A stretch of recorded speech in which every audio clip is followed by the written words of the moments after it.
What up, all my fellow crafty peeps? Hi, my name is Judy, and if you haven't been to my channel before, I do sewing DIYs and sewing tutorials and sew pretty much whatever I feel like making. I've been super busy.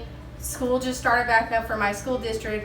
First week of school was super exhausting. I haven't really had any desire, any inkling to want to sew anything. But what I started sewing before it started is I was making a Bible cover for my sister that she had requested, and I got most of the way through it and it kind of made me mad. So I stopped. Hopefully you can learn from my mistakes, even though I didn't really want to continue this video and edit this video. So yeah, stick around and we will get started on it. To preface this though, this isn't a one size fits all. You have to take the measurements of whatever Bible or book that you're doing. Well, I took my sister's measurements of her Bible, and if we were looking at it, the width of the spine was 2 inches. The width this way was 7.5, and then the height of it, or how long it was 10.5 inches. So with the tutorial that I followed, which I'll link in the description box, I had to figure out four measurements. I had to figure out A, which was wrapping around the Bible, B, which was just the width of the Bible, C, which was just the length of the Bible, and D, which was just the spine. And so that's why when I talk about my measurements for my pieces, they may be a little bit different from yours. You just have to follow that tutorial. She gives really good instructions on how to figure that out. For my case pieces, each of them is 12.5 inches by 19 inches.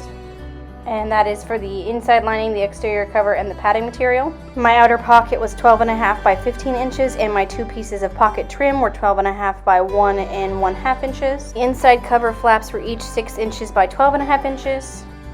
And the zipper portion was 31.5 inches by 5 1/4 inches, and the straps were 12 inches by 2.5 inches, and all of those pieces already had fusible interfacing ironed on them before I even cut them. For each strap piece, I folded them in half lengthwise, wrong sides out, serged them, and then flipped them right side out. So I actually made them a little bit bigger than my original measurement, but that worked out for me.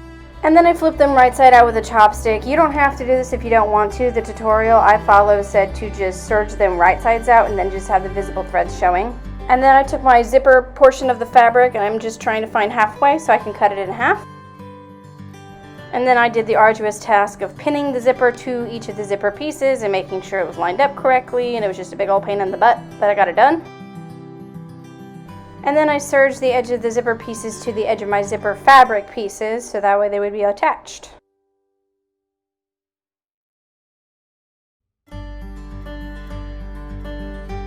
At one point I had to use my sewing machine because my serger was making me mad because I wanted to stitch it down, make it lie nice and flat, but it ended up working out in the end.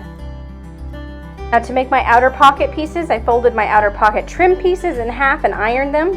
And then I'm going to serge them to the 2 corresponding edges of my outer pocket piece to make it look nice and pretty. And then I ironed it to lay it flat and then put it aside.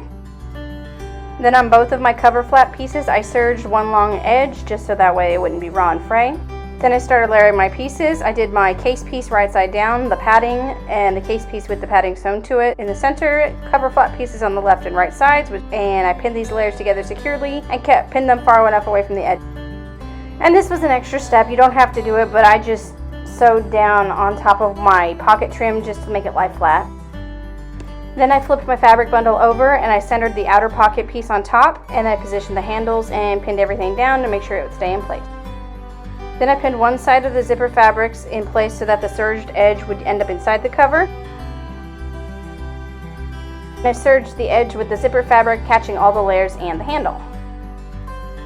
Then I lined the zipper fabric up to the other handle side in the same exact way, and also serged through all layers of fabric. Now you're going to want to pin your zipper fabric piece to one of the 2 remaining edges, leaving the ends of the zipper to flap out past the case.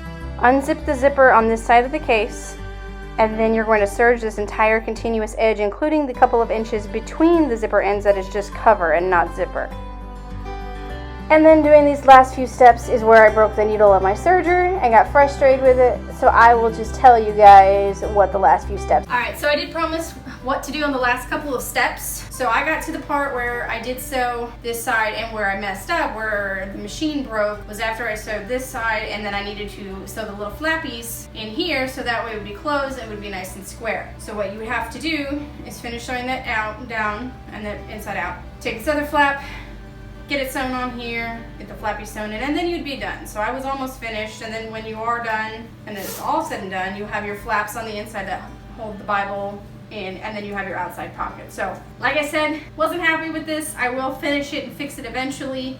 I gotta get a new needle for my serger because I broke it and I'm really frustrated about that, but I figured it'd be good to show you guys that it's okay to make mistakes. Just when you're not mad at it anymore, go back and finish it. I hope you guys enjoyed this video even though I didn't quite finish it.